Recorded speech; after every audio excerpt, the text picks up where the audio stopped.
Hello YouTube. So I kind of missed the train with this one. The C64 Max or Maxi or whatever.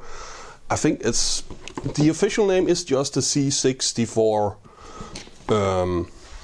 It doesn't say Max or Maxi or anything on the box anywhere, but it's been touted as that on Amazon and places to differentiate it from the C64 Mini that came out, a couple of years ago now.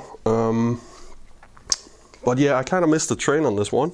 I had it on pre-order, but I ordered it through Amazon Germany, and they didn't ship it until the 23rd of December. So then we had the holidays, and it showed up on the 30th, a week after everybody else had their reviews out. So I missed the the goat rush on YouTube with this one. But I think I have a few things I want to say about it anyways, especially if you've seen my, I did a video about all these mini classic consoles, I think about the time when the PlayStation Classic was released.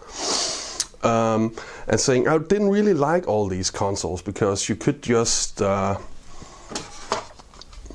take a Raspberry Pi and run RetroPie on it, and it couldn't do pretty much anything that those consoles can do and more. The only thing is you get a nice little box and a controller that looks like the original, but other than that, there's nothing special about it. Well, this one, there is something special about it. It's actually a full-sized machine, and it's got a proper keyboard with all the right markings for what's it called, PITSCI, the graphic character set that Commodore used on it. And it's, like I said, it's full-sized, and all the other reviews have done this. They have compared it to the real thing, and on those dimensions it looks pretty much the same. And then there's the constant discussion about what color was the C64 or the original Commodore 64. Well, the examples I have here are all pretty badly yellowed, but I think my answer to that is they weren't all one color. Because if we have a look at these here, you can see these two, even though they're badly yellowed, I really don't think they ever were the same color. Some were made with kind of brownish cases, and some were made with more like a cream white, more reminiscent of, well, maybe not quite as grayish as the later Wedge version, the C64C. But I think the answer is they were never the same color, all of them, from the factory either. So there isn't really one answer to this. So does mine work? I haven't used it much, but mine did work out of the box at least. And I hadn't had any issues with it. The keyboard feels nice. It doesn't feel quite the same. I mean, I think the original feels a little bit more spongy. At least the ones I have here.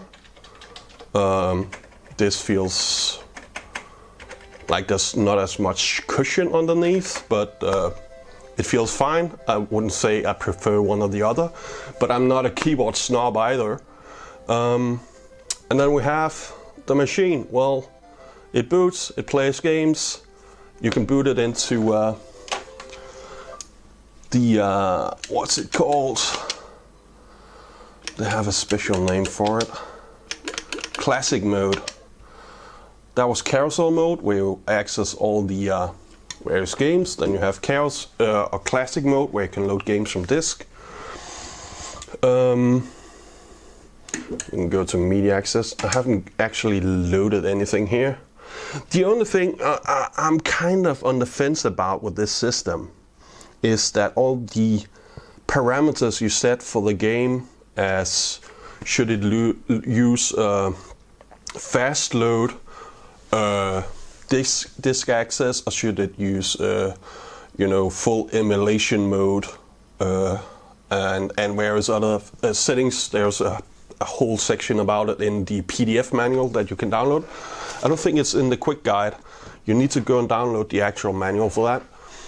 But they have the system where you type a bunch of stuff into the file name to tell the emulator what to do, how to run this game. I would have liked a settings menu or something, maybe a config file with each disk image or something instead. I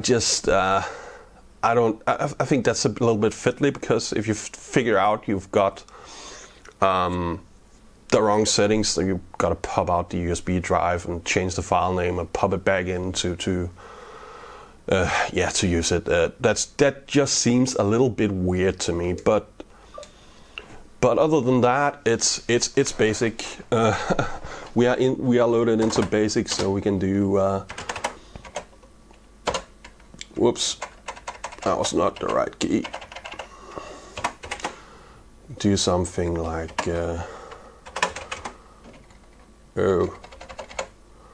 it's been a long time since I've really done any typing on one of these. 20. Come on, keep hitting missing.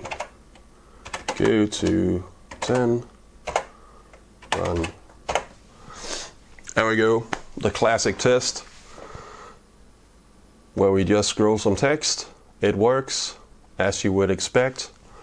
Run stop works. The only thing that's different about the keyboard is shift lock doesn't actually lock physically. Whoops. Now my stack of Commodores is tipping over. But the original keys here, you can see that locks down. On the new one, it's a soft lock. So if I press shift lock, maybe you'll be able to see. Let's zoom in on that. Up in the corner here, it's a soft lock, so it just does it in software. That's the only difference in regards to the keyboard, I think. The joystick is nice and very, very clicky. So I mean, yeah, you can probably. I'm not even holding. I'm holding this as far away as I can from the microphone, and I'm thinking you can hear that. But we'll see when I get to the edit. So yeah, I didn't like the mini versions, but this is actually full size. Got the proper keyboard, feels like a pretty nice joystick with it, which you can't. I mean, where can you get this style of joystick? I know you can get NES pads and SNES pads and Sega pads and so on, but getting an Atari style joystick, that's not something you come across very often. And speaking of all those other pads, I think they can be used with this. I haven't actually tried that yet. Hold on, I'm gonna see if I can find one. Okay, so I found a SNES USB pad. It's just plugged in. Let's see, right down there. And I've got the other joystick there. And if I press Y here, that's fire. I can go 1 or 2 players. Let's go 2 players and see if we can use both. That controls that. So, okay, I don't know if I don't know this game, so I don't know if it's a true multiplayer game, but let's just zoom in. So I'm up in the corner right there. If I press the pad, I move back and forth, and I suppose I can fire. So yeah, I haven't seen anyone do that. I've heard it mentioned, but if you have some of these, this is a nest pad that probably works as well. You've got one of these cheap knockoff USB pads lying around. You can use that for the second player. So that's nice to know. You don't have to go out and try and see if you can find a second one of these. It's not necessary. Let's see if I can find anything where it's true two-player mode in. So you can see if we can actually use both joysticks at the same time, or if how they get mapped. I'm not sure. Yeah, I don't know a whole lot of these games. I know Pit Stop. There's 2-player, but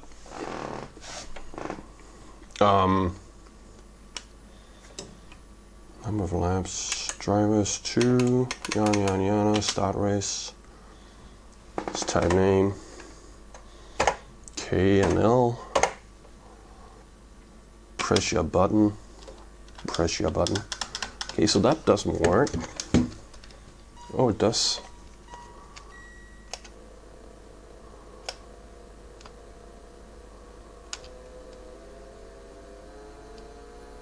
Okay, so yeah, I can control both, and now I went into the pits.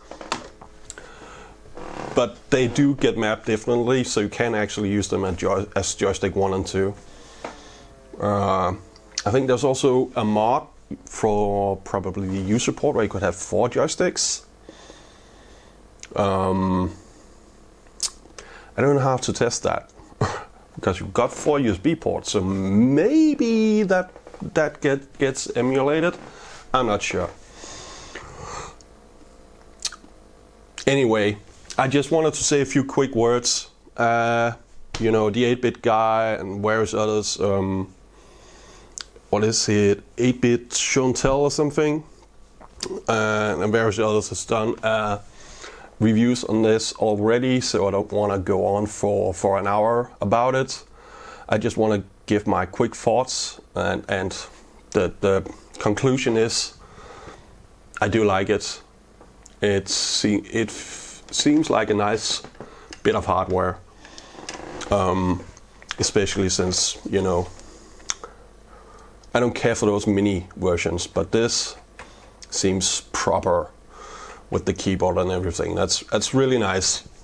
So if you've been thinking about getting one of these, I'd say go ahead. I mean, it's yeah, I would recommend it. So take care, like and subscribe, all that good stuff. Until next time, bye.